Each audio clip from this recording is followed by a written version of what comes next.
Unfortunately, the Lehigh Valley has a very real drug problem, just like any area in the country and in Pennsylvania at this time.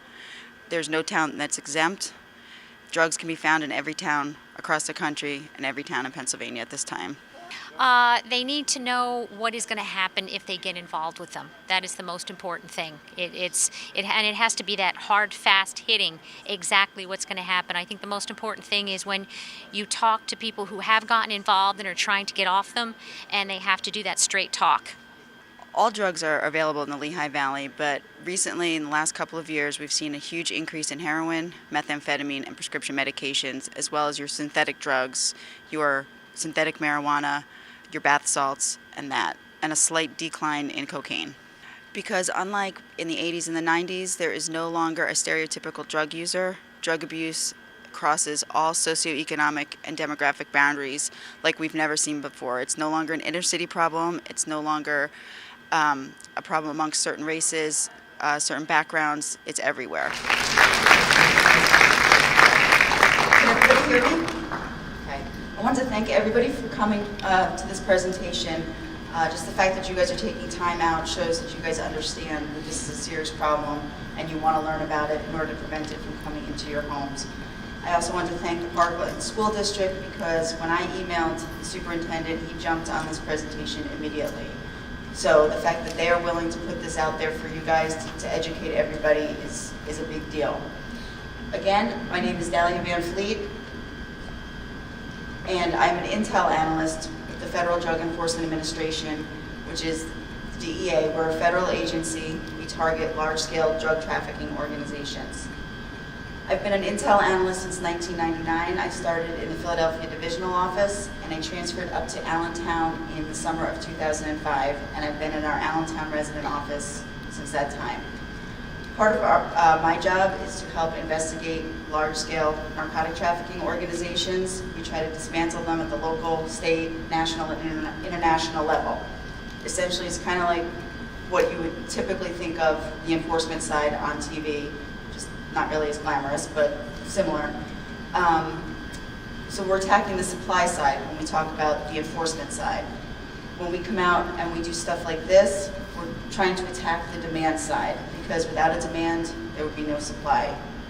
Again, I'm glad that you guys are here. That means that you guys understand if there's a problem, you want to prevent it from coming into your homes, and that's important. As law enforcement, we come out, we try to educate people. Why? Because in the most basic sense, our job is to keep people safe. It's to keep people alive. And one way to do that is to educate you. So before you leave tonight, this is what I want to achieve. These are our goals. I want you to know what drugs are available. I want you to know what your kids are exposed to every day that we may not be aware of, because a lot has changed since we've all been in high school or middle school. I want you to know what behavioral changes and what symptoms to look for. Know what your resources are, both at the school level, the county level, the state level, on the internet. There's a lot of resources available. I'm definitely going to try to convince you that the "not my kid" is a myth. And I want you to know more than your kids when you leave here tonight. Why this presentation specifically targets middle school and high school parents. Because as you can see, 90% of people that don't use an illegal substance before the age of 18 will never start. 9 out of 10 addicts started using an illegal substance before the age of 18. So we want to get these kids to the age of 18, hopefully not using drugs, and then hopefully they never start. Another reason is because using addictive substances during adolescence increases the risk of addiction, suicide, homicide. It lowers academic performance, and it also causes serious health conditions. Not only that, we all know that teenagers are more likely to take risks than adults. They're more likely to experiment with the drugs, the alcohol, than adults. We all know that when we were high school kids, we might have done stuff that we probably would not do today. These are the myths of drug abuse, that drugs are an inner city problem. This might have been the case when we were in high school in the 80s, even the early 90s. You had to go into inner cities to find drugs. This is not the case today. Any one of us could go to any town in Pennsylvania and find drugs. It would not take us long to figure out who to go to buy drugs. It's everywhere. No matter where you live, it's everywhere. Again, there is no longer the stereotypical drug user. You're not talking about somebody strung out in an alley with a needle in their arm. Drug abuse crosses all socioeconomical, cultural, and geographic boundaries. And the myth, my kid is blank and would never use drugs. My kid's an athlete. My kid is an honor student. My kid is part of the government. My kid goes to church every week. My kid's popular. They would never touch drugs. That's not the case. They are exposed to a lot more than we ever were. Between the internet and their friends, it's easily accessible and it's out there. I want to give a quick example. The Pittsburgh office, we have an office out in Pittsburgh. Pittsburgh has been experiencing a huge spike in heroin overdoses since the summer of 2015. I was asked to assist our Pittsburgh office on a case, going through some of the overdoses, the overdose deaths. Came across one of a 19-year-old boy. He had just graduated high school in May. He wakes up one morning, goes out, walks his dog, has breakfast with mom and dad and his little brother. Mom and dad take his little brother to a soccer game. Come back around noon. They're going to get ready to go to a family picnic. Mom's yelling upstairs for him. He's not answering. He's not answering. She goes upstairs. She knocks on the bedroom door. He's not answering. She opens the door. He's dead on the floor with a needle next to him and heroin bags next to him. This was a white boy in an upper middle class family. He was going to college in the fall. He was a football player. He was homecoming king, and he was an honor student. And mom and dad said they had no idea that he was using heroin. So his friends knew, but mom and dad had no idea. These are just some general drug facts. 86% of high school students know somebody, know a classmate who drinks, uses drugs, or smokes during the school day. Not just at a party on the weekend, they're doing it in school, before school, on school property. 44% of teens know students that are selling drugs in school. And again, out in Pittsburgh, there were definitely kids in those high schools selling drugs. And unfortunately, it's everywhere.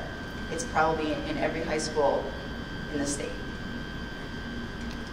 45% of teens have seen pictures of other classmates, either drunk, using drugs, or passed out. And the scarier part of that is that 60% of the students that were interviewed thought that it looked cool, or like the kids in the pictures were having fun.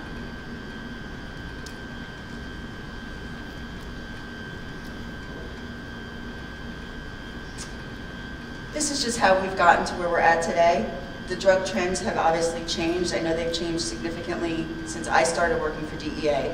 In the 60s and 70s, the big drugs out there was the marijuana, it was the psychedelics, your acid, your LSD, your PCP. In the 80s, we had the huge crack, it was the big crack cocaine epidemic. That was during the Ronald Reagan years. If everyone recalls the Just Say No to Drugs campaign, where Nancy Reagan just had all the media blast, the public service announcements, just say no to drugs, wear red to show that you are against drug use. In the 90s came methamphetamine and ecstasy. The methamphetamine in the 90s was methamphetamine where you had to go into the store, you buy the Sudafed, they extract the pseudoephedrine out of it, and they make it in homemade labs. We didn't see such a problem in this area, but in other parts of the country, it was rampant. In the 2000s, it was, again, methamphetamine, but now it was no longer the stuff made locally in these labs that you always heard about blowing up or exploding because it's so dangerous to make. Now we had the huge super labs in Mexico where they could make a lot more and they could just ship it over here and it's actually cheaper. And the opioids. And by opioids, I'm talking about your prescription painkillers, your Oxycontin, your Vicodin, your oxycodones, your hydrocodones, your fentanyl. In 2010, we had the heroin problem, 2010 to the present, and synthetic drugs. The heroin, we still have the prescription drug problem. However, the prescription opioids lead to heroin use, because once your supply of prescription drugs dries up, you're gonna go to illegal drugs. You're gonna go to the heroin, you're gonna find it on the street, because you don't have a source anymore. So here's what we're gonna talk about tonight. I want to focus on the drugs that your kids are going to be most exposed to. So we're going to talk about prescription pills. We're going to talk about synthetic drugs. We're going to talk about marijuana, and we're going to talk about heroin. So as I'm going, if you have any questions, please feel free to raise your hand so you don't forget the question by the end. And chances are, if you have that question, somebody else in here is thinking the same thing. And if I don't have an answer for you, there's some other people in here that could possibly answer it for you. And if we don't know, I'll get back to you on it. So we have prescription drugs. That's what we're going to start with.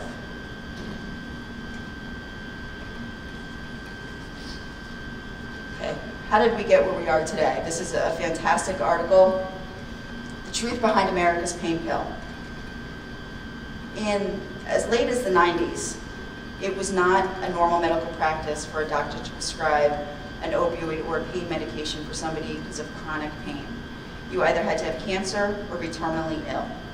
A survey done in 1992 amongst physicians showed that only 12% of physicians believed that prescribing an opioid for chronic pain was lawful and acceptable. So 90% of physicians basically figured, deal with it, you're a little uncomfortable, you'll get through it. We shouldn't be giving you all this medication. So where was the shift? What happened? Why are we where we're at today? It's a two-pronged answer to that. The first part, in the early 2000s, there was a big push by the pharmaceutical companies amongst the doctors. We all know pharmaceutical companies are very powerful, they lobby. They go to the doctors, they're telling them, we make all these pills. Why are you allowing your patients to suffer when we make pills that would make them feel better? You should prescribe them. And they pushed, and they pushed.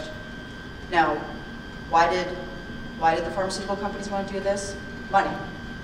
That's honestly what it boils down to, is that they wanted to make money. Was it their intent to get people addicted to pain medication? No. But the reality is that that is what happened. The second part of the problem came, there was a cultural shift. Society as a whole had a different outlook on pain medications. One, if my doctor is willing to prescribe it, it can't be bad, it can't hurt me. And it was not the doctor's intent to harm anybody or create addicts, but that's what happened. And people basically said, if there's a pill, why should I be uncomfortable? Why should I suffer? I could just take this pill and I'll be okay. In reality, what happened? They became addicted. The problem is that the worst drug epidemic we've ever faced in this country came out of a legitimate healthcare system. And that's the reality of it. So 52 million people over the age of 12 have admitted to using prescription drugs non-medically. What do I mean when I say non-medically? You're using a prescription medication in a manner not for which it was prescribed. You're using more than you should. You're using it more often than you should. You're using greater quantities. It's not your prescription, or you're using it for something other than it was prescribed. 1 in 6 teens have admitted to using prescription medication to getting high, to help them get high. 27% of teens and 16% of parents believe that prescription medication is safer than street drugs. And the only slight truth to that is that there is quality control because they're made by pharmacies. But other than that, when you're not using a prescription that's yours or in the manner in which it was prescribed or you're addicted, it's just as dangerous as any street drug out there. So in order to understand the severity of the prescription drug problem, I just want to read to you a few statistics. Again, I'm not going to overwhelm you with statistics because I'm trying to convince you that there's a problem because you're here, you understand that there's a problem out there. But I just want to hit home the severity of this problem. Every day in the United States, 2,500 youths aged 12 to 17 have used prescription pain relievers for the first time. Prescription drugs are responsible for more overdoses in the United States than street drugs.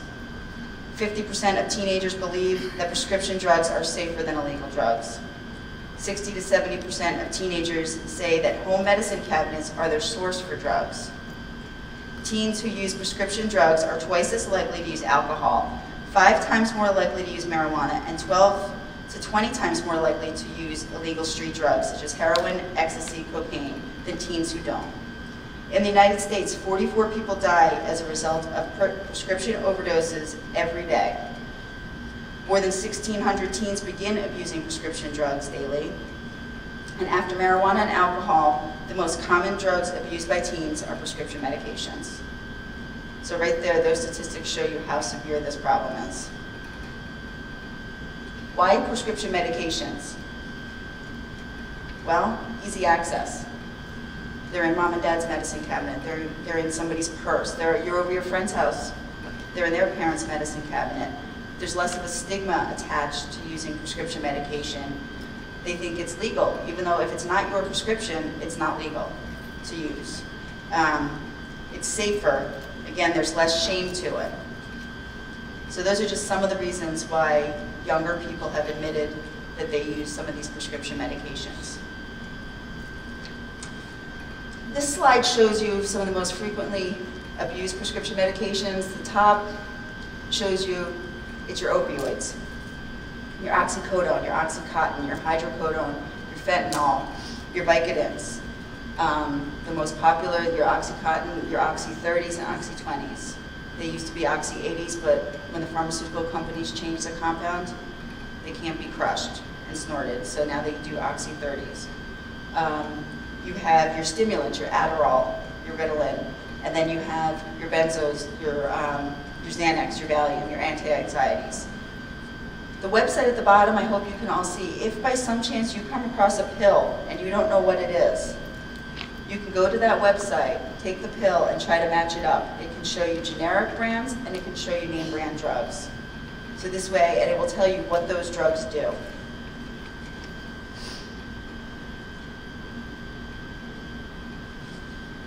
Where are kids getting the drugs? More than 50% are getting them free from a friend or a relative. We just leave our prescription drugs out there. We're done using the prescription, we don't dispose of it. About 18% had it legitimately prescribed by a doctor, but then it led to addiction. Fewer and fewer are actually going and getting them on the street. So what should you do? You have prescription medication left over. Don't flush them. As we all know, it can get to the water supply, and that's pretty dangerous. Lock up any prescription medications. There are people that need legitimately to take a prescription painkiller. Lock it up. It may not be your child coming into your medicine cabinet and taking it, but it could be your child's friend. It could be the lady that cleans your house or the man that cleans your house. It could be the person in your house who's doing work, who's painting. An addict is going to find any source they can, and medicine cabinets are a great source. And how many of us would honestly notice if 1 or 2 pills was missing? Probably not many. So please, if you have them, keep them locked up. Limit unnecessary prescriptions. If you go to the doctor and he prescribes a pain medication, you don't need to fill it right away. Because first of all, if you fill it, you're going to be very tempted to use it. Even when an over-the-counter medication such as Motrin or Advil might work. But we're so used to just going right to what the doctor prescribed. Better yet, don't even take the prescription from the doctor. If by some chance you determine, I'm in so much pain, I need to have this pain medication, call your doctor and have him call it into the pharmacy. Also be aware of what your kids are using. Your child has their wisdom teeth out.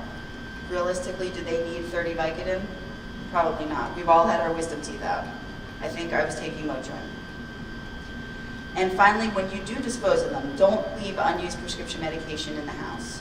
Dispose of it, because that's when you get into people using it for things it's not supposed to be used for. The Vicodin left over from your son or daughter's wisdom teeth surgery, well now I've been doing gardening, my back hurts, maybe I'll just take one of those. It wasn't prescribed to you. Dispose of it properly. DEA does 2 national takebacks a year, and coincidentally the next one is April 30th. If you go to dea.gov, you can see where the closest location is for you. You take all prescription medications. Or Pennsylvania, the website listed, has 250 permanent drop boxes, mostly at police stations, which you can take your prescription medications there, drop them off. If you go to that website, type in your zip code, it will tell you where the closest one is to you. Are there any questions on prescription medication? Okay. Next, we want to talk about synthetic drugs. And this is probably the part of the presentation that you will all know the least about, just because it's fairly new. It's not even 10 years old. We started to see prescription drugs hit the United States, synthetic drugs hit the United States in 2009 and 2010. They were in Europe a few years prior to that, and then they made their way over here. What are synthetic drugs? Drugs produced in clandestine laboratories, and I say that in quotes, by trained or untrained chemists. Laboratory.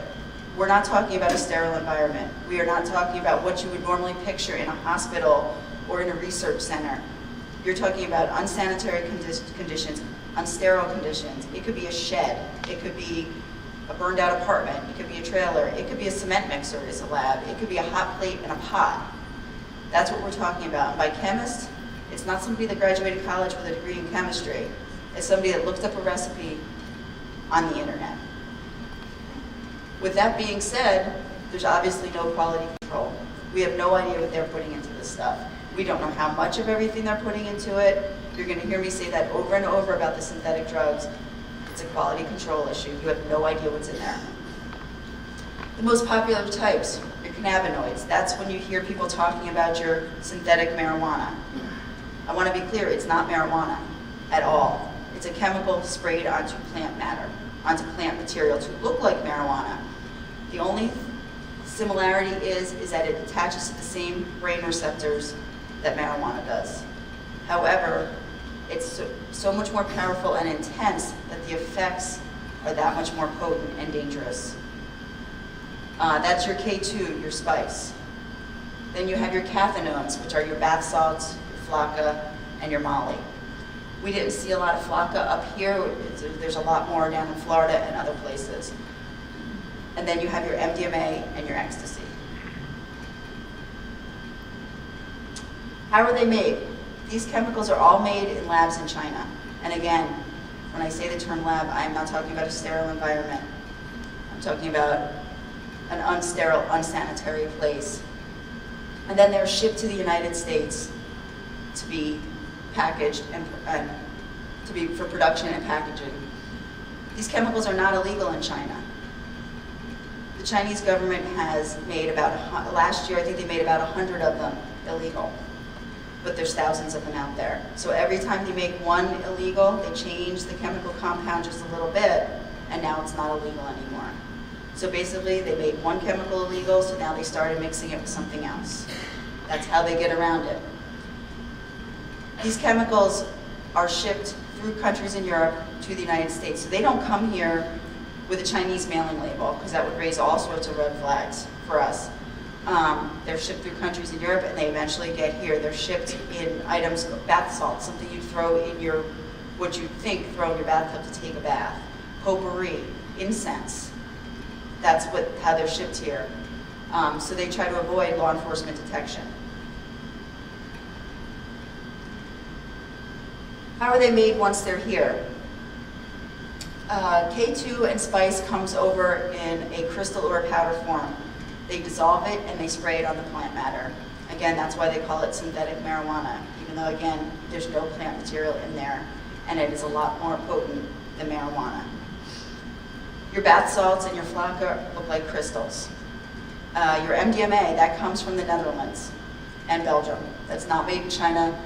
Those are in tablet form, it comes from Europe, mostly the Netherlands and Belgium. Molly was actually developed as supposed to be a very potent form of MDMA, but it's actually a cathinone with similar effects as the bath salts and the flocka. They're not expensive. If you want to buy some, it's $10 or $20. In order to buy a kilogram of the spice or the K2, a kilogram of the chemicals to make K2 or spice costs about $3,000 from China. However, once it's dissolved and sprayed onto the plant matter, the profit potential is $250,000. So it shows you that there's a lot of money out there being made from this. What do? Again, the synthetic cannabinoids, they mimic marijuana. They relax you. They make you mellow. But again, they attach in such an intense way that it has a stronger and a more dangerous effect. It was originally created as a legal alternative to marijuana, but now they are illegal. Your synthetic cathinones and MDMA, they're stimulants. They're uppers. They want to give you a jolt of energy. They're designed to mimic cocaine, methamphetamine, LSD. What do they look like? Those are your bath salts. That's K2, bath salt, K2, and K2. If you look at the packaging, it's very colorful. A lot of times they'll have cartoons on them with catchy names. They're geared towards younger people. They're geared towards adolescents. You know, the one that even says barely legal. They're labeled as potpourri. So it doesn't even seem like it's illegal. It's very attractive to the younger generation. That's who they're targeting. How are they used? They're smoked and they're snorted. Where can they be purchased? Convenience stores, head shops, through the mail, on the internet. The first picture, the K2 Smokes and Gifts, is I guess you'd call it a convenience store, bodega up in New York City, prior to these chemicals being controlled. You could walk right in there and buy it. Now that these chemicals are controlled, a lot of these convenience stores still have it. You just have to know who to ask and where to ask and what to ask for. However, your children would probably get it online. I don't know how well you can see this slide, but buy K2 incense. That's how they're selling it. It's not a drug, it's incense, and they label it not for human consumption. That gets them around the intent part of the law. They're selling it to you, but they don't know what you're using it for. No, we sold it to you to make your house smell nice. No, they didn't. You can even see there's a customer service representative up there. They take major credit cards, they take PayPal, they take normal forms of payment that any retail store would take. The scary part about these, you see Bizarro up there. You could buy 2 bags of that and have vastly different chemical components in there. So one bag might make you react this way, the other bag might make you react another way, because all this stuff are just a bunch of chemicals thrown in a bag. That's all it is, and again, there's no quality control. You have no idea what you're ingesting.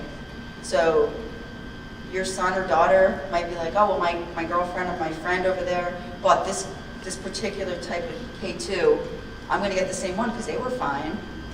Well, one kid walks away fine, the other kid winds up on a ventilator. You just don't know what you're getting.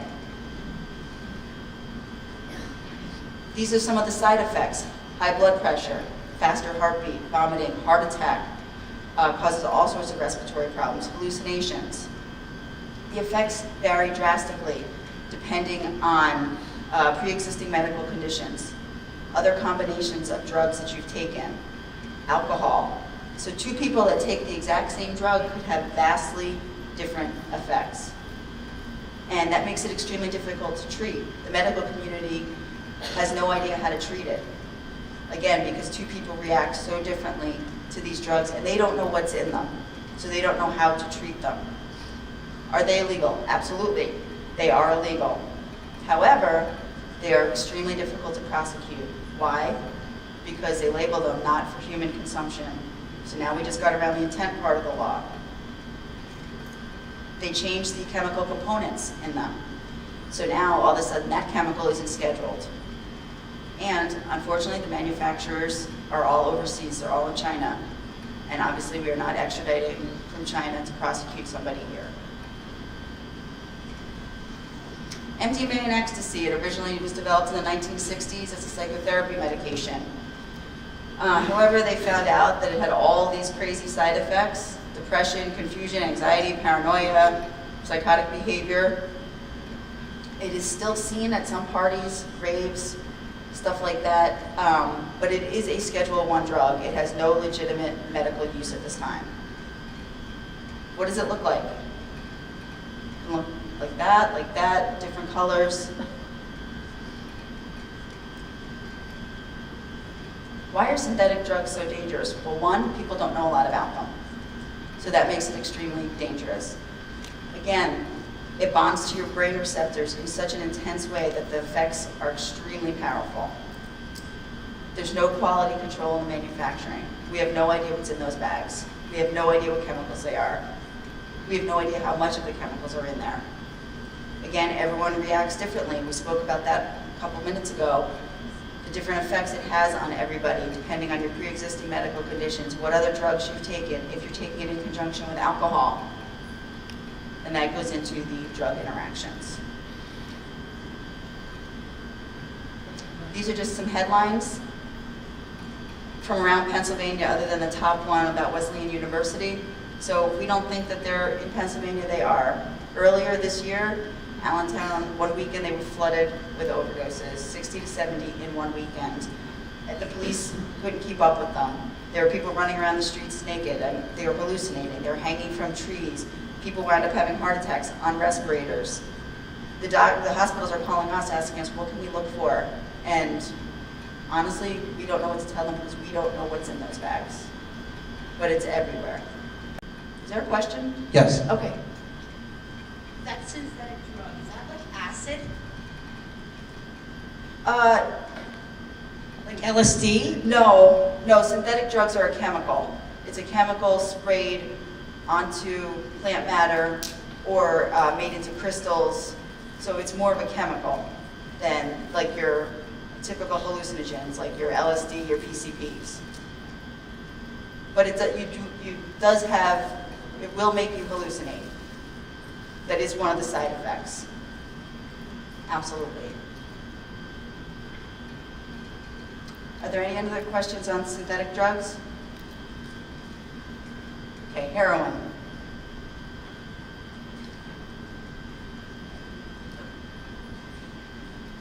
Why is everybody talking about heroin? Well, everyone's talking about it because there's been a huge increase in demand, a huge increase in supply. It is highly addictive, and there's been a huge spike in overdoses and overdose-related deaths in recent years. So it's pretty straightforward. We're in an epidemic right now.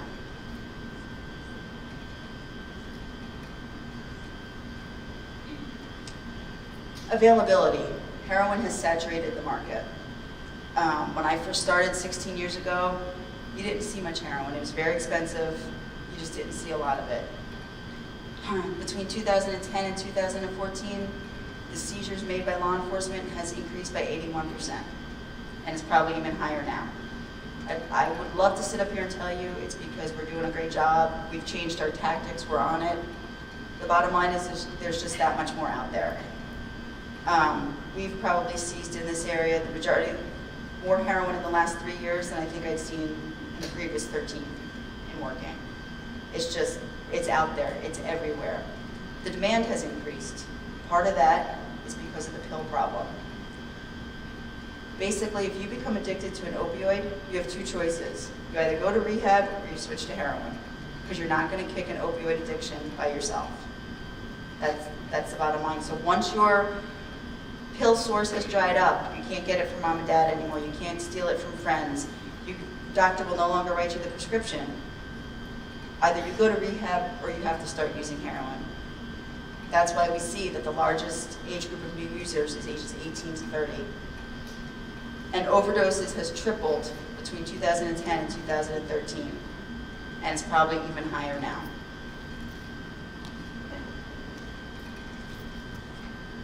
Specifically in Pennsylvania, heroin is a nationwide problem. It's in every state, it's in every town. Pennsylvania is kind of, I don't want to say unique, but we have a lot of heroin in Pennsylvania, we have a lot of very pure heroin in Pennsylvania, and we have a lot of very cheap heroin in Pennsylvania. That's not the case everywhere, but that's the problem that we're facing. As you can see, it's the #1 cause of fatal overdoses in counties surrounding Philadelphia. Heroin can be purchased for about $10 a bag in any town in Pennsylvania. That being said, you're addicted to a prescription opioid, you're addicted to an Oxy 30. You're paying $30 for one pill, 1 unit. Now all of a sudden you can't get it anymore, you switch to heroin, it's $10. Let's do the math, and the high is that much better. The high is probably 10 times better with heroin as opposed to an Oxy 30. And then part of the problem with addicts is they're always going to chase that first high. You've probably heard the term chasing the dragon. That's what they're looking for. They're looking to find that first high. And addicts are very interesting individuals. Again, the case in Pittsburgh, recently they've had more overdoses associated with a particular brand name or stamp. Heroin dealers use little bags like this, and they usually stamp them so you know whose stuff it is. Addicts, if they find out that this one is stamped Rock Nation, they find out Rock Nation killed somebody, every addict in the city will be looking for that heroin because they want that high. If somebody overdosed and died, that means that heroin is really good. So in Pittsburgh, recently, we had overdoses associated with a particular stamp. And the U.S. Attorney's Office wanted to put on a presentation about it. And we disagreed a little bit because we know that that's what the addicts are going to do. They look at it like they're warning them. We look at it like, no. Every addict is going to run and try to find that, where most people would go in the other direction. Fentanyl is now used in conjunction with heroin. Fentanyl is more powerful than morphine, but they're adding it to heroin, which is already extremely pure, which is leading to overdoses. We found it in the toxicology of overdose victims and in the bags. It's deadly. And again, you're having people add it. There's no quality control. They don't know how much they're adding. And people are literally dying immediately. Is there a question? I'm just thinking if Pennsylvania has the highest purity, so do we know where that's coming from versus other parts of the country? Or we have no idea? Yeah, we do know where it's coming from. It's coming, pretty much most of the heroin we're seeing in Pennsylvania is coming in from Mexico. But it's coming directly to Pennsylvania as opposed to going to other locations, being broken down, stomped on, or whatever you want to call it, cut with something. It's coming directly here. So we do know where it's coming from. Yeah. It's everywhere. I mean, I guarantee it's in almost every high school in this state. I would guarantee it's in every high school in the state. It's everywhere. It's amongst people that you would have no idea. Any one of us could probably go into any town tomorrow and figure out pretty easily where to find it. Are they seeing it in the middle school? We have not seen it as much in the middle schools. Pat, I don't know if you, no.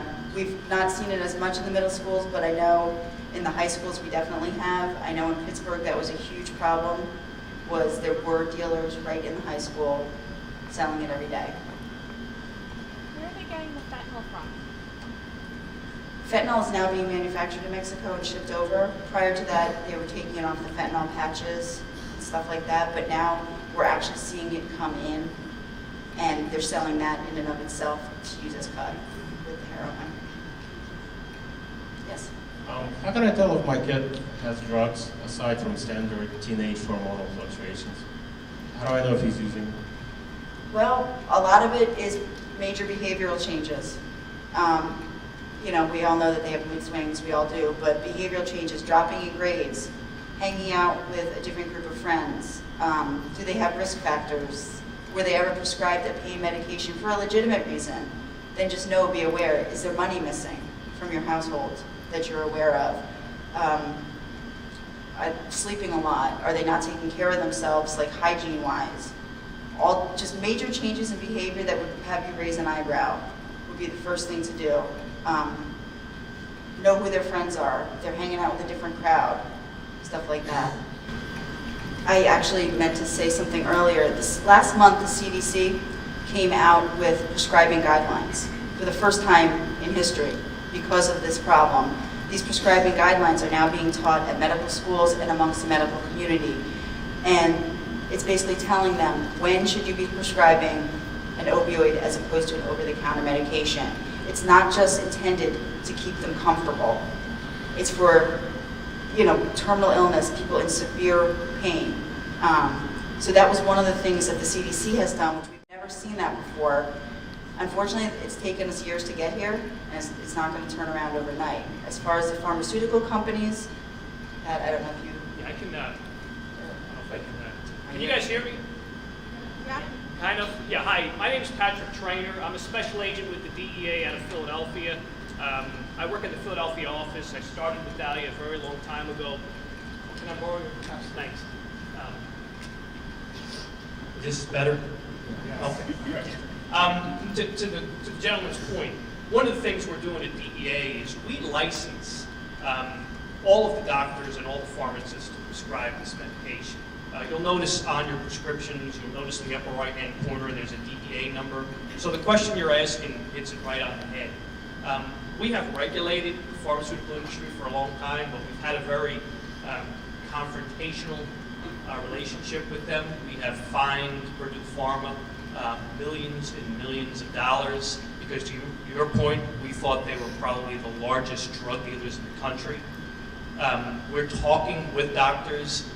DEA, we host a pharmacy diversion awareness conference, or actually we're talking with pharmacists, and we're increasingly going out to medical schools. Any doctors here? Any doctors in the audience? How much training did you get to prescribe? I mean, we don't get, we know that there is a risk, but I'll be honest,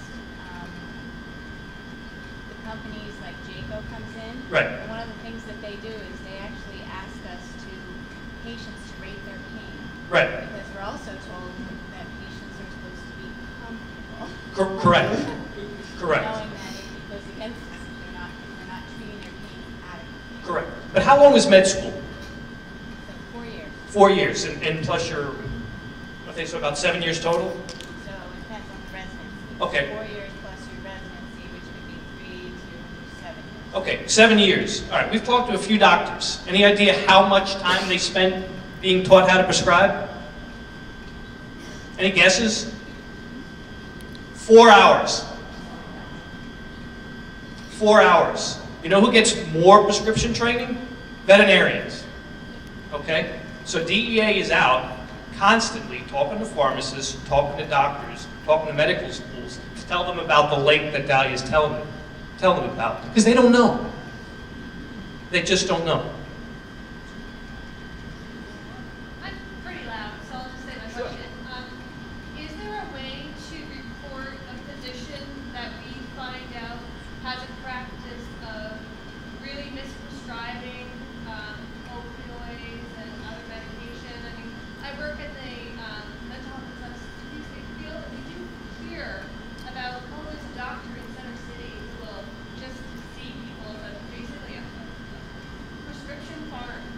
And is there any way to like go online and just kind of report that somehow? Yeah, there are 3 ways, and I'll tell you, we actually have some information about it.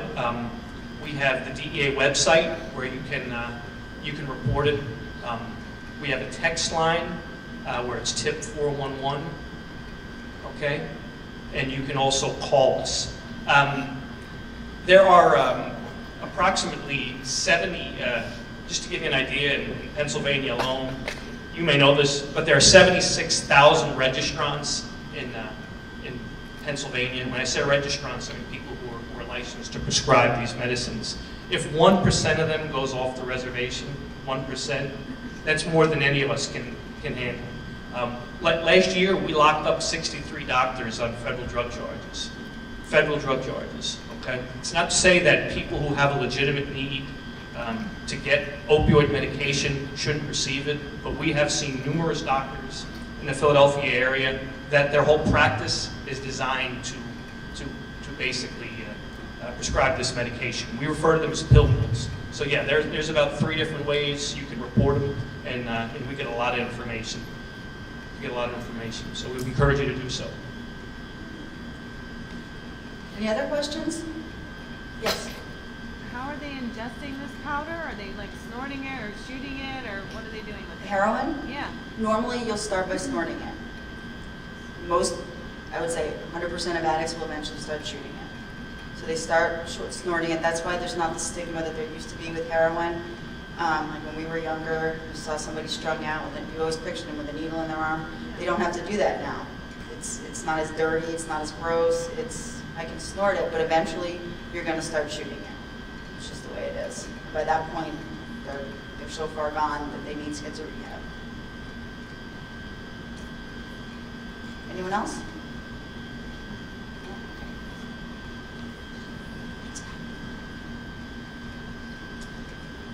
This is a drug user blog.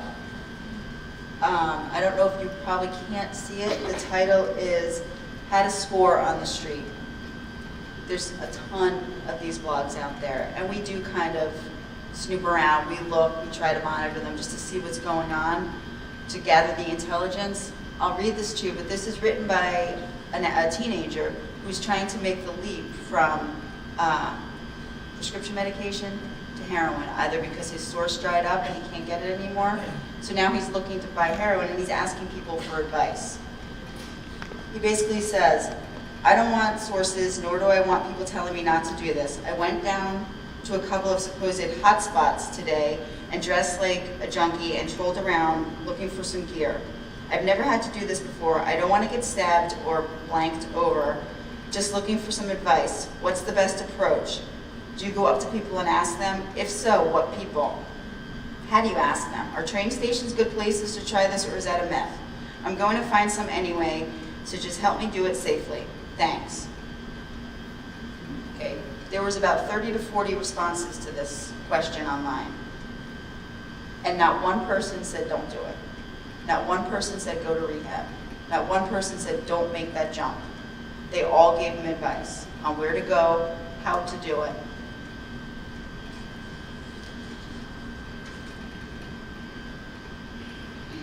In Pennsylvania, we have the Good Samaritan law, which basically says if you're with somebody and they overdose, if you call 911 and you stay with them, you cannot be charged if you have drugs in your system or drugs on your person. But you have to stay and you have to call. The reason why Pennsylvania passed this law was because people are with their friend and they're overdosing, well, they don't want to get arrested, so they leave them and the person dies.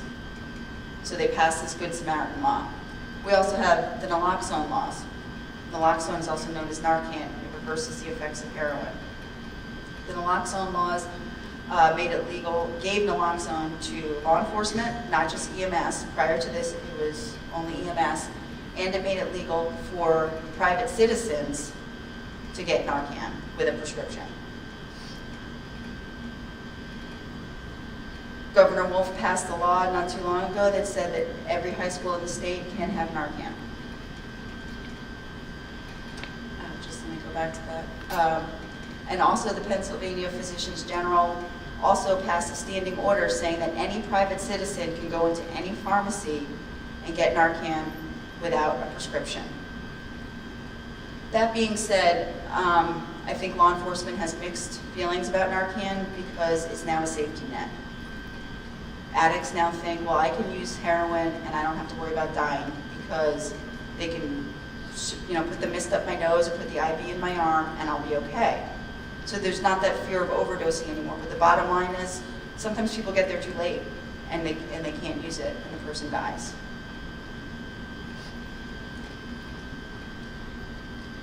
Okay, what can you do? Stop the problem before it starts. This again goes back to the pill issue. Monitor any pain medications that are given to your children. If we can keep them away from these drugs until the age of 18, chances are they won't start using them.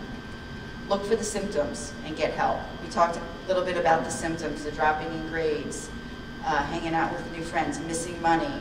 Do they have the risk factors? Major behavioral changes. Those are things to look for. Are there any other questions about heroin or anything we've talked about? Yes? How long does it take after someone uses heroin for the first time to become addicted? What's the statistic on that? We generally say that the first time you use heroin, you're addicted. Because what happens is you get that high and you will get physically sick. Heroin is psychologically and physiologically addictive. So in order to not feel that sickness, the physical pain that you will feel going through withdrawal, they want to use it again. So that's the general rule of thumb that we say. Yes? I'm sorry, I couldn't hear you.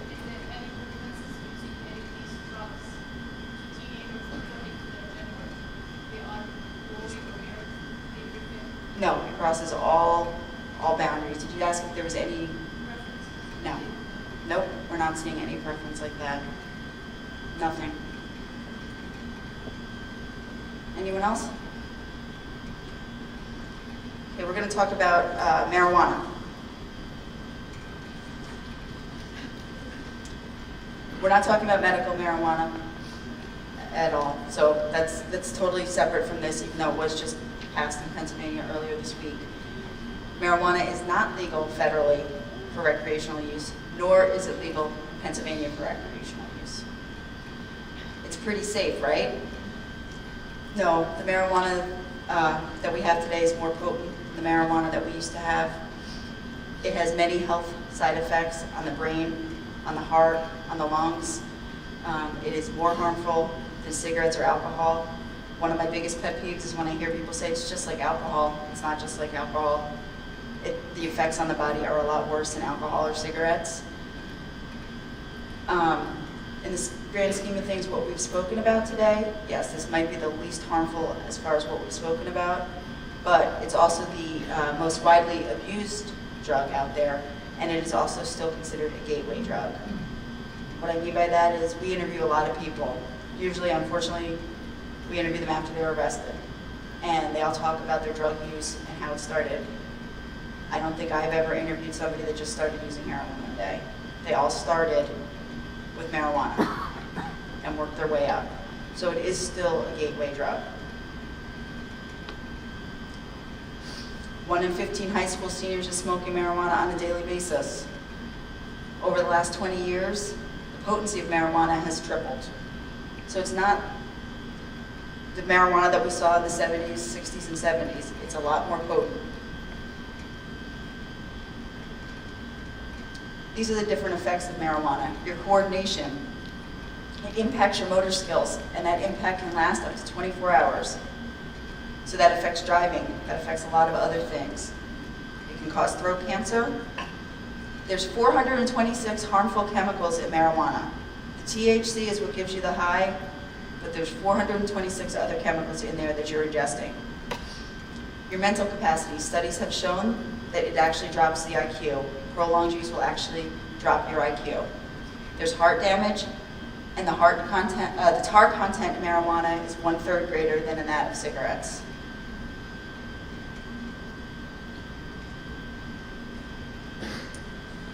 Driving under the influence of marijuana, of a controlled substance, it can be alcohol, it can be drugs, comes with a penalty of 3 days to 6 months in prison. I don't think any of us want to go visit our kids in prison. A fine of $1,000 to $5,000. I don't know many high school kids that can afford to pay that. And 18 months suspended license.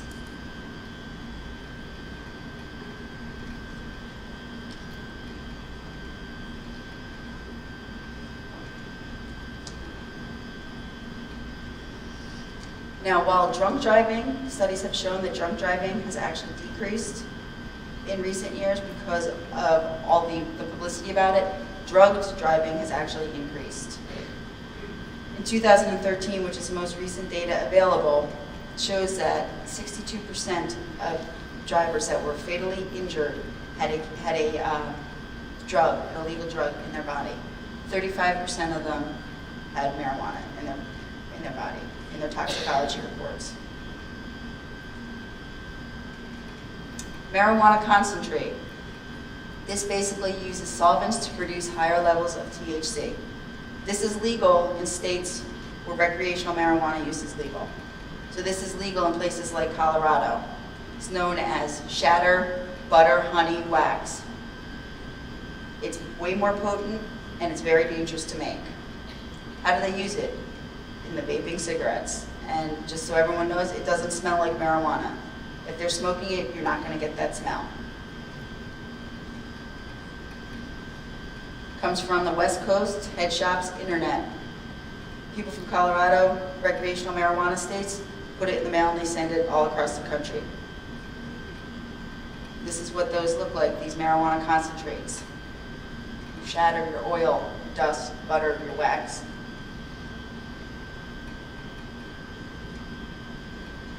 Marijuana edibles. This is marijuana concentrate with that higher potency of THC. It's in the form of things that we eat and drink, cookies, candy, sodas. Again, comes from recreational marijuana states, the West Coast. What does it look like? That's a billboard. Let me go back. Ah. Hang on.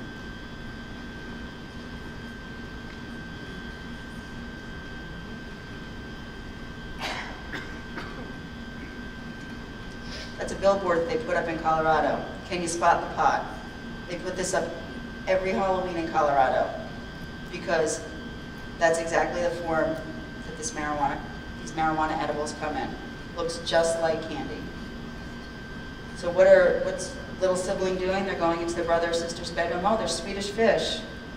Is it Swedish fish or is it pot? These are some other forms that it comes in. Pot tarts, packaged just like that. You can see on the bottom, OEOs. Those are sodas, some sort of gummy candy. In states where recreational marijuana use is legal, you could go into any convenience store and buy this. You just have to be 18 years old. So if they have Wawa in Colorado, you can go in and buy this. And I can guarantee my 10-year-old daughter would probably not notice that it said Pot Tart and not Pop Tart. So why does that matter? What's the harm, right? Young kids are ingesting it. In states where recreational marijuana use is legal, emergency room visits have gone through the roof because of this. And they have that extremely high level of THC, so the effects on the body are enormous. Again, it affects your motor control. And the effects last up to 24 hours.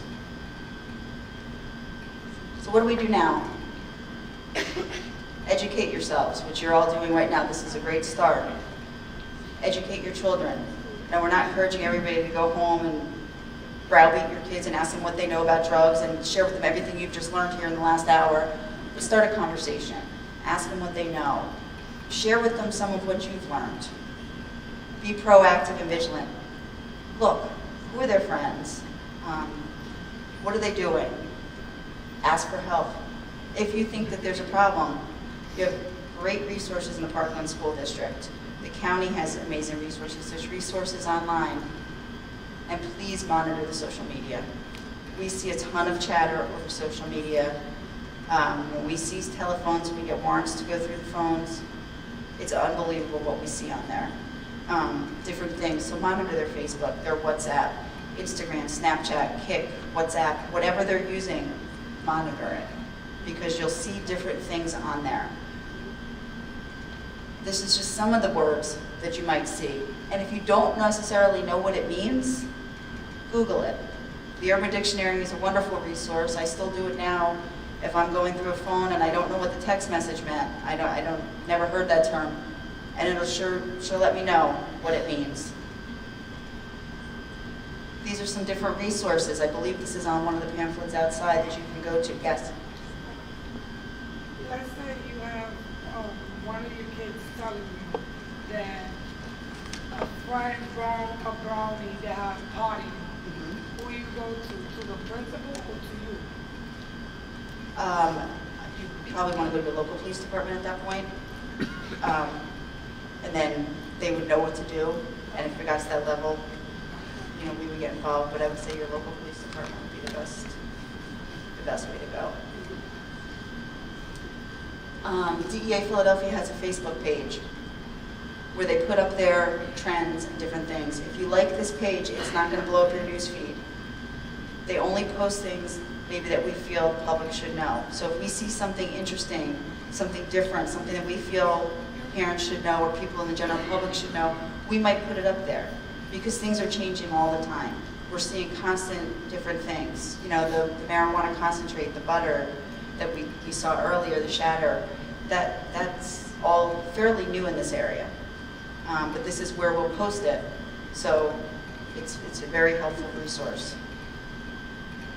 And that email address, if you have any questions, concerns, comments, that email address is monitored every day. You can feel free to shoot an email in there and somebody will get back to you. Someone will absolutely get back to you. Anyone have any questions? Yes? So I'm pretty loud, so I think I'll be okay. So one of the things that I know is there's a lot of drug tests available in the market now, right? That you can buy through home drug testing. Is it appropriate or rare for the drug test your kids? I would say that's probably a parental question. I would say yes, but I have a different background. Pat, I don't know if you have any thoughts. I do, can I, I would say you do what you have to do. Keep them safe. just so this is on again, we're the DEA, we're a federal law enforcement agency, okay? We're like the FBI, we're a police agency, which means we have to operate within the confines of the Constitution, meaning we can't come into your house unless we get a search warrant, okay? But you know who doesn't? Yeah. Be parents. Be parents, okay? I grew up in a single-family household, in a single-parent household in New York City. I was scared to death of my mom. All right? It worked. It worked. It's hard to become a federal agent, okay?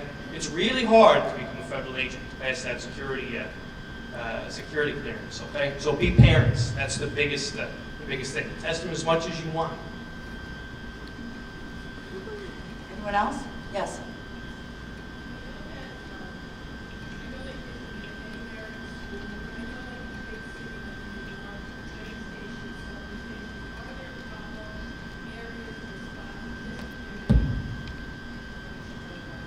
Just so everybody can hear, she's asking, are there problem areas where kids do get drugs? Locally, you mean? I mean, obviously, you go into an Allentown, downtown Bethlehem, Easton, it's going to be more obvious. But like we said, honestly, unfortunately, it's in the schools. It's in the neighborhoods. It's in every town. I can't say, is there a specific corner within the school district where the kids are selling them? That I don't know. But just know that it is available. It doesn't matter where you live. Honestly, I know most of us probably chose our house based on schools, based on where we thought we could raise our families, and unfortunately, it's everywhere.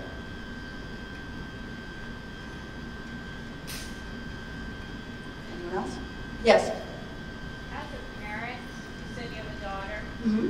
What are like the three main things you do or will be doing with your own children? I talk to them. My daughter's 10 and she has known about drugs probably since she's been in kindergarten. I have a son who's 7. They know about drugs. They know what to look for. I know their friends.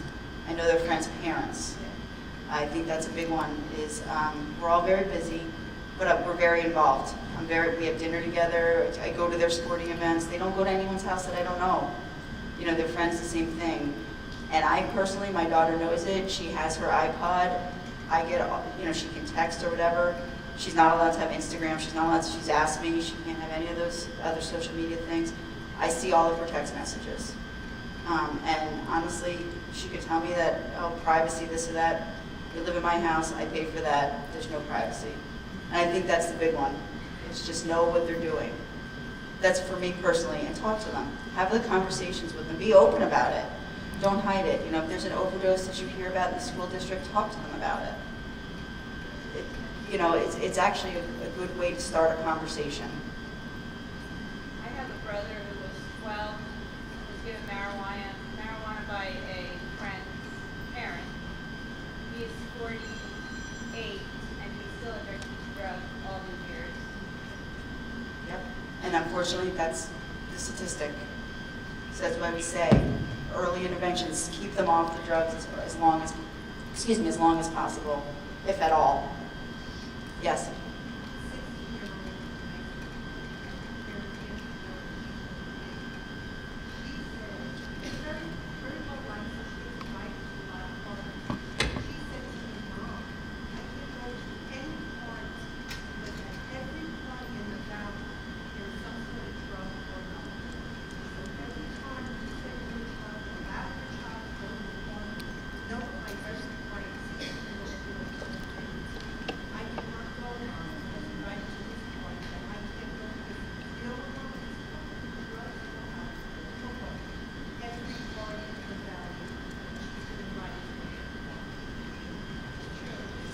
unfortunate, but it's true. I agree that my son was the same. He said it was the same thing. You can't sit with when you come to sit with a child in class at school in the morning, doesn't know where they're going. I mean, we had Orthodox Street, now it's Bell Street. 3 dancers on stage. 2 choir shops and 4 shops. But they were out in the parents upstairs and the children up in front down. Very nice thing. Yeah, just every parent should know that. It's really frightening, but it's good that everyone is here to aware. Absolutely, thank you. A range of children, like they range from like in the 23, 24-year-old on down, and then the youngest, of course, is 9th grade. Is there a difference, like, because do you have any recommendations on that? As far as what? I'm sorry. As far as like, like when you're talking about the drugs and the, I mean, I'm treating, like 21-year-olds are allowed to drink, obviously, that kind of stuff. Like you just kind of, like, I almost think my younger one, I kind of feel bad for him because he has to see something, the older ones certainly aren't using drugs, but they do drink, stuff like that. Like, is there any recommendation with that, or just kind of? Again, the only thing I would say would be have the conversation. I don't know if you have any other. Yeah, we actually have some of the literature in the back has information about how to talk to teenagers and young teenagers specifically. All right, rather than getting into that over here, but there is that. I know we ran out of some of the material. Everything that we gave out today is available on the DEA site. If you guys are interested in more literature, I can bring more up and send it to the principal and make it. But we do have stuff in there that helps you with some guidelines and suggestions about how to talk to younger children about it. If I could add something quick to that as an administrator. Look, I think one of the things we do at times is we try to coddle younger kids. I think the more blunt you are, the better you are. I try to be as blunt and upfront as I can with middle school kids here. And I'm going to tell you, there's nothing that's going to supplant the communication piece between you and your children. I'll commend my wife to the nth degree. She does an outstanding job, and I think my kids would tell her anything that went on anywhere. And like I said, I had 2 daughters go through Parkland, and I have a son in 10th grade, and I know they wouldn't hold anything back from her. Dad tends to be maybe a little bit more of a heavy in the parenting role, but I know I'm going to find out exactly what they do because they're going to tell her to do it. Nothing will supplant the communication piece, though. You need to talk to your kids all the time. The more you know about them, the more they're going to want to share about what interests them. It's what I tell teachers to do here. The relationship piece in teaching is more vital than what the teachers know. Kids want to do something like an athlete wants to do something for a coach who motivates them to be better than they thought they could be. That's what I tell teachers to do here. The best coaches in the world weren't necessarily the best athletes, but they're the best people at motivating people to do things they didn't know they were capable of doing. That's what we need to do. I want to commend everybody for being here. It's a gorgeous day outside. I didn't get home from a board meeting last night till 10 o'clock at night. I'm going to have a late night tonight. I'm going to have a late night tomorrow. But you know what? It's important stuff for us to hear. I think we've gotten great questions. I'm not saying you can't ask more questions. You can. I'm just putting my piece on it. I think the communication piece is extremely vital. And I wouldn't necessarily mitigate a whole lot of stuff by age. Another thing I just wanted to bring up was, you talked about your kids going to parties. I don't know how many people have a code word with their kids. I have one with my 10-year-old. She knows that if she calls me, now granted, she might be at a sleepover, I'm assuming she's not at the age yet, but you don't know, or she's at a party and something's going on. She can call me, and she can use that code word. Nobody knows that code word but my husband and I and her, and my son. There's no questions asked, I will come and I'll pick her up. She knows she doesn't have to be afraid to tell me what's going on once I get her. And I think that's very important. If your child's at a party and they call you, let them know it's okay to call you, and then you'll have a conversation about it. But if they're afraid to talk to you about it, they may not let you know. They may not call you to get them out of that situation. So that's just something that we do in our house, and that goes for anything just to keep them safe. Like if they're just at somebody's house and they're creeped out because there's a delusional, something else going on there, and they want to come home. They know they can call me. They don't have to be embarrassed because they're not saying, please come and get me, like I'm afraid. They use the code word, I come and get them. And there's no question. So that's just something that we do that might be helpful to others. There was another question? There's some documentaries out there about heroin. I'm sorry. Me too, sorry. Oh, sorry. Just a way to start the conversation with your kids for today's 420. And a lot of the middle school, high school kids, they know what 420 means to them from this world. Right. So ask your kids what it means, and they'll know. And if they don't know, they're going to ask. If they know, then ask them how they know, and that's a great way to start the conversation and find out what they know, what they've seen, who they know. Yeah. You know, maybe you don't want to know names, but you do want to know how much they've seen. Does everybody know what 420? Well, it's today's date, and this is actually just a total coincidence that we're doing this today. It's National Pot Smoking Day. It's Hitler's birthday, and it's National Pot Smoking Day. It's also my nephew's birthday, but that's irrelevant.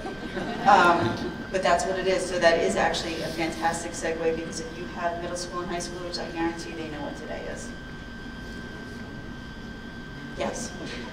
My son's 12, and I taped a documentary on heroin use, and it shares so much information that I'm almost afraid for him to watch it, but then I'm almost afraid for him not to see it. Right. So at least 12. Just to quickly, she taped a documentary on heroin. It's extremely, I would say, explicit, if I could describe it for you. And she's asking whether she should or shouldn't show it. She feels like she should, but yet feels maybe it's too explicit. I would say if you're with him, I would show it. I would show it to my 10-year-old and just allow her to ask me any questions, because it's a reality. You know, you're not showing them something that, you know, is a movie that's maybe they shouldn't be seeing, but it's a reality. And it's scary, it's inappropriate, because I guarantee I can imagine what's in there. But the earlier you start educating them, the better. So I would, and a lot of times things like that have a huge impact. I mean, I come home from work and my daughter wants to hear stories.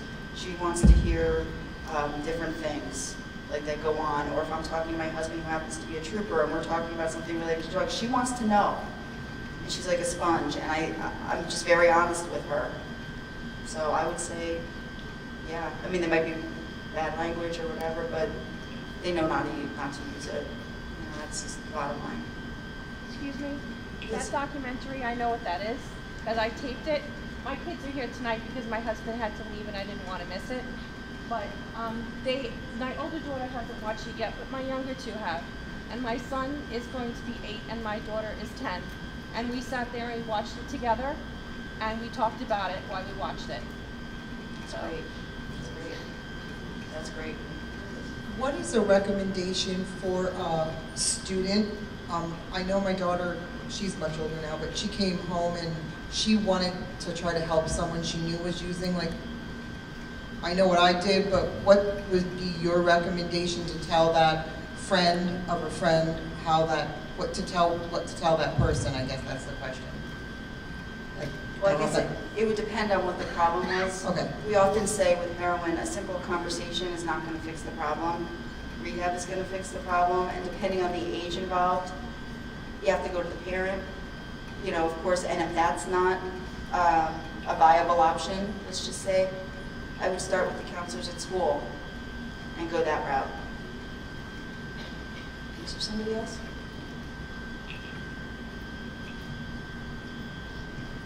What's being done now to actively combat all this synthetic stuff that's coming into the country from other countries? That seems to me like almost as scary or scarier than heroin, because they can just order it on the internet. Absolutely. And Right now, we are trying to control as many of the chemicals as possible. I don't know if you have more information on what we're doing to prevent it from coming in. Just so everybody knows, I'm really into steps anyway. Thank you. One of the biggest allies that we have is Charlie Dent, who's actually right from this area. He has sponsored a bill that was passed recently to schedule a number of the synthetic drugs. In order for the DEA to schedule a drug, we have to define it. Okay? Water is always going to be H2O, okay, from here to eternity. Heroin, the chemical name for heroin is diacetylmorphine. That's always going to stay the same. With synthetic drugs, they might be made from chemical A, B, and C. We'll schedule the synthetic comprised of A, B, and C, all right? At which point the lab operators make it from A, B, and D, and so on and so forth. There used to be about 120 chemicals used to make it. The library now is up to 48,000. So we're trying real hard to keep up with it, but it's been a real monumental task.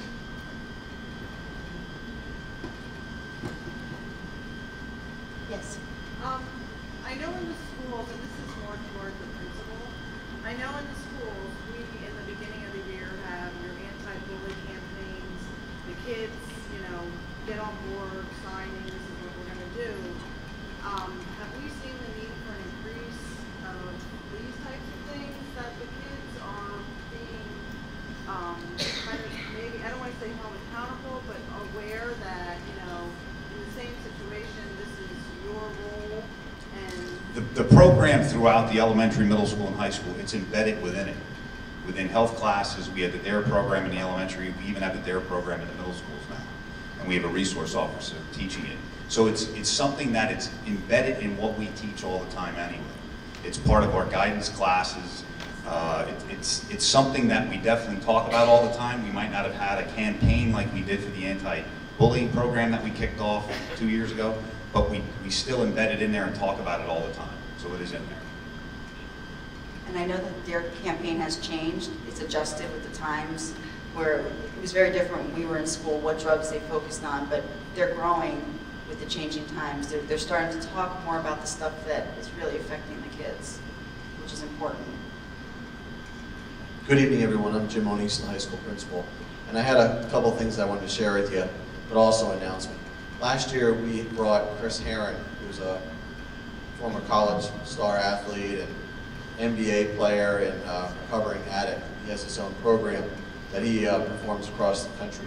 We packed 3,200 students in our gymnasium. You literally did hear pennies drop on occasion. It's a very powerful presentation. It was very impactful on the students. It always hits different students at different stages where they are in their lives. But Chris is coming back to the Valley, and there's an open presentation. It's going to be Thursday, May 12th at Nazareth, at the high school in the gymnasium. So at 7 p.m., you'll probably see that advertised in a newspaper if you haven't already, or you can go on the Nazareth High School webpage. As far as principals in the Valley, we've been communicating about this because it affects everyone and anyone. So we've been messaging out, and we've advertised that to different communities, and basically we'll be putting that out there for everyone to see. Also, a couple of things I want to mention. Some things we're seeing in some habitual forms. Someone asked where. Bottom line is anywhere to get drugs. But I will say that we're seeing students congregating in parks. Now, if you think about the Parkland School District, our area, Upper Mac, North Whitehall, South Whitehall, there's a lot of parks. But parks, if park becomes home to a student, to your son or daughter, park's a problem. So I would just kind of relay that and think about that, keep it on your radar. If your son or daughter is hanging out with someone who's always at the park, why? You know, and I know teenagers love their freedom, but be aware of what that is and what it looks like and what's going on there. And I love parks. I'm a hiker by nature. I would want my children to go to them. I don't mean that in any negative way. I would just say keep it on your radar. Second thing I would say is if the school, the middle schools would come to you and talk with you about your son or daughter in middle school, your radar should really be going off. Really be going off. So please, when we talk to the students that we're really trying to help at the high school level, most of the time, it started in 7th or 8th grade. They might have been really good at hiding it, or they might have been experimenting, but your summers between 7th and 8th, 8th to 9th, they're different children than they are during the school year because they have much more freedom. And that's a real sensitive time period. So I would just keep that out there and think about that a little bit. you don't want to be 3 years into this. You don't. It's really, really difficult. It moves to much more harder substances. It's like we're talking about tonight. And I would echo, be on their phone. Be on their phone. You can. I talk to parents. They're on their phone at 12 o'clock at night because that's when the phone's out of their room. But everything goes through their phone. And you know, we find out things through social media just by checking a Twitter account. It's amazing what you can find out, the conversations that are had out of that. And that's just one thing. So trust is earned. They'll learn it for you, or they'll showcase it. If they lose it, you know where to go to find out anything you need to know about them. So those are just a couple things that I would mention and share, and maybe I'll see you over there in Nazareth.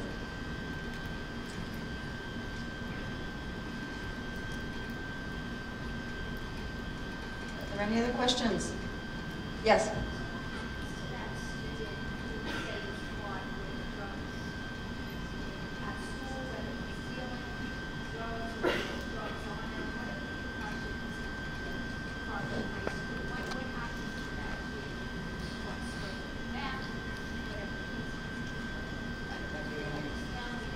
Feel that. Yeah, the district is pretty tough with different situations. There's possession and use or under the influence, that'd be one category. And typically that may be a lengthy suspension, but more so there's a counseling component to that we're going to have during that suspension period. There's going to be a drug and alcohol assessment interview that a student is going to go through. There's going to be recommendations that are provided from an agency to the family as to how the family should proceed coming out of that interview. There would be student support team participation mandated so that we can continue to follow up and check on progress of the student to see how successful they are in transitioning and at least supporting them. In terms of distributing drugs and moving drugs and things of that nature, now you're talking about much more of a serious progression of the offenses, which would include suspension and up to including expulsion from the school district. And I will say that hopefully no one's children are in that situation of distribution. Don't ever let your children, talk to them. They should never, ever have a brownie at school, okay? Especially if they really don't know where it's coming from. And I'm gonna leave it at that. But I hope you understand what I'm saying. That has, coming out of Colorado, become a thing to do. And it's not that we see it all the time in school, but we're hearing about it a lot. So if someone is distributing, the school district's really tough on it, and it may more than likely be an expulsion. And I do want to thank our administration for supporting us in that, so that those students are right back into the building and reaping business and hurting lives, hurting children. Does the law step in with that? Yes, we did definitely. We have a resource officer for both middle schools, and we have one at the high school. I have a question on that, on the brownie assumption. So when our kids are younger, if a kid has lice, we get a letter at home saying that there's a lice problem in the school. So if there's a brownie concern, why isn't that communicated on a wider scale, if that is in fact true? Because with lice, there's not a name that comes with it. So in this aspect of the epidemic that we have right now, should there be something implemented, particularly in the high school, if it's seen? Typically when it's seen and we see the evidence of it and who it went to pretty quickly. So in terms of lice, that would be more of an overall health concern that would impact much larger people just from general contact as opposed to consumption of something like that.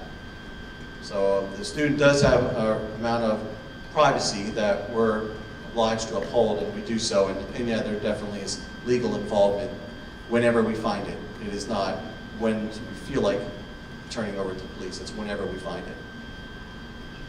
And if that became like a major thing, like we had that Facebook page, and it got to our level, I mean, we do monitor the trends, we do look at different blogs, like I said, we're in contact with the community. we might put something like that up there if we found that, oh, in the Lehigh Valley, this is what we're now seeing in a lot of the high schools. That's something that we would put out there. We're constantly putting out different reports that can be disseminated to different agencies about different things that we're seeing.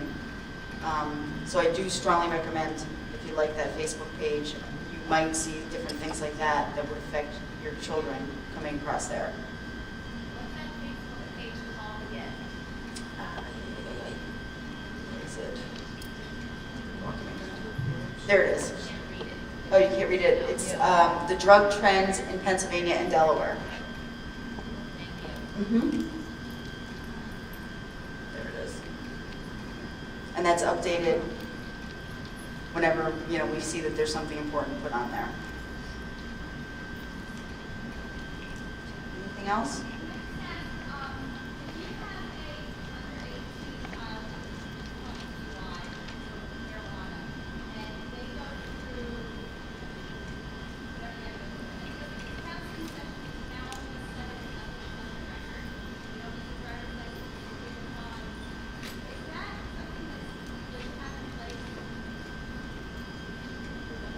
I'm sorry. She was sick.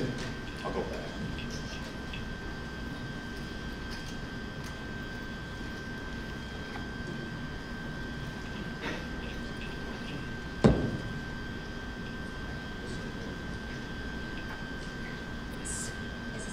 If you have a student who's under the age of 18 who gets pulled over by the cops and he has marijuana on his person, so they were offered a program to go through which wiped that from the record, like, you know, however that works. Is ARD, okay. Is that a good program to have in place for them not to suffer the consequences? Yes, because you don't, if it's a one-time offense, you certainly don't want that. Children do make bad decisions, teenagers make bad decisions. And they get that shot one time. You know, so if there is a second offense, they will still see it. So if there's a second offense, then they don't get offered that again. So if they made one error in judgment, we all have. You know, so I foresee it as a good solution.